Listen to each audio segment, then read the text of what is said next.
You're watching Channel 2, Boone County's first choice for quality local programming. Hi there, and welcome to Surviving the Zombie Apocalypse with Rick and Ed. I'm Rick, and that's Ed. Hi, y'all. And we're kicking zombie ass, redneck style. Little help over here. John Elway! Hulkazania just went upside your zombie ass with a beer can. USA! USA! USA! Take that, you zombie bastards! Eat lead, you zombie scum! You ain't gotta be scared of the walking dead.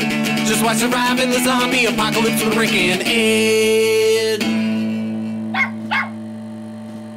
On today's show, we'll be discussing zombie weaponry. Now, a lot of people think your best bet in a zombie-type situation is to go with an automatic rifle. But because loud noises attract other zombies, many experts like Ed and myself think it's more smart to go with a nice blunt weapon, like this baseball bat, a shovel, or ammo's weapon of choice, the brick. Ain't that right, Ed? Yep. But there are many proponents out there for a nice sharp blade like this machete I have here. Now slide me that bucket of cheese balls, Ed, and I'll give the folks at home a demonstration on what this weapon can do in the right hands. Now this bucket of cheese balls will represent some zombie scumbag's cranium, and this machete will represent my machete.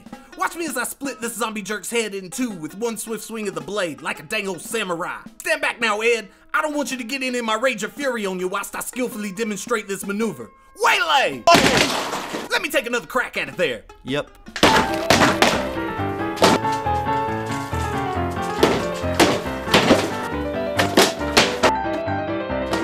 I think I pulled something.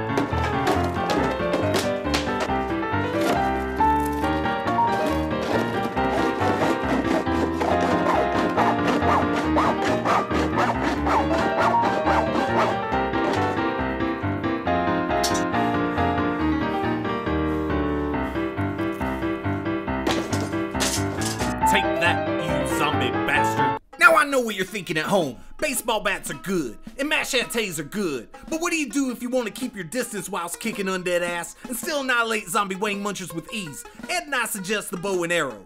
It's quiet, easy to use, and unlike a firearm, the ammunition is reusable. And we're gonna teach you how to build your very own out of everyday materials you can find at your local hardware store. Ain't that right, Ed? Yep. Now the bow and arrow can be traced all the way back to the Mesolithic period, 9000 BC, in the home and garden section of Denmark, and was used as a primary weapon of war until the invention of gunpowder and beyond. This particular bow and arrow, I pried out of my neighbor Timmy's 10-year-old cold dead zombie hands. Ain't that right, Ed? Yep. Tell them what they'll need for today's build, Ed. One Schedule 40, a half-inch PVC pipe, 5 foot in length. One Schedule 40, 3/4 inch PVC pipe, 5 foot in length. Some duct tape to make a handle out of. 55 inches of bowstring. Expect the unexpected. And a hacksaw. That was boring as hell, Ed. Jam the half-inch pipe into the 3/4 inch pipe, cut slits at the top and bottom, and string her up. And that'll work. Yep. The marvels of science. Here's one I've already completed. Now that's American craftsmanship. Thank you. Hot dang! Does that thing got a goddamn laser on it? Yep. Badass! Well, I'm sure everyone at home is as excited as I am. So when we get back from this short commercial break, let's test this son bitch. Take him to the break, Ed. And now a commercial. Hi, I'm Ed of Surviving the Zombie Apocalypse with Rick and Ed. Hi, y'all. And there's only one canned meat good enough for my bomb shelter, and that's Frackwater canned meat from Frackwater Canning Corporation. It's delicious and with all the nutrition necessary to fit my survival lifestyle needs, and at only $19.99 a can, how can you go wrong? So when it comes to canned meat, buy Frackwater canned meat from Frackwater Canning Corporation.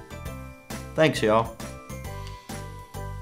This message was sponsored by the Frackwater Canning Corporation LLC, a limited liability company. Frackwater is not responsible for the misuse of its product. Frackwater meat is highly flammable and should not be ingested by children. Frackwater meat is not technically food. Welcome back to Surviving the Zombie Apocalypse with Rick and Ed. I'm Rick, and that's Ed. Hi, y'all. And we're here at our top secret testing grounds, located in the beautiful Smoky Mountains of Boone County, North Carolina, about to test the bow and arrow we made earlier in the show. Now Ed's gonna be playing the part of the zombie that wants to eat my face off, and I'm gonna be playing the part of the badass hero with the take no prisoners attitude and the kick-ass armament. For safety reasons, I've put a tennis ball on the end of this arrow, and Ed here's wearing a helmet. You alright in there, Ed? Yep. Now run back some and then come at me like you're a zombie. Watch and learn. Prepare for a face full of arrow, you future zombie corn dog! Oh, my nuts. What happened? I think he hit him in the gonads. Oh, that's un-American! Hold on, buddy! I'm coming!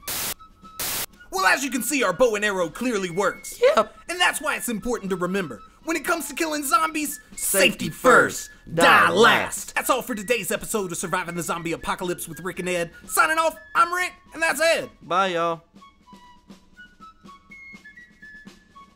Thank you for watching Channel 2, Boone County's first choice for quality local programming.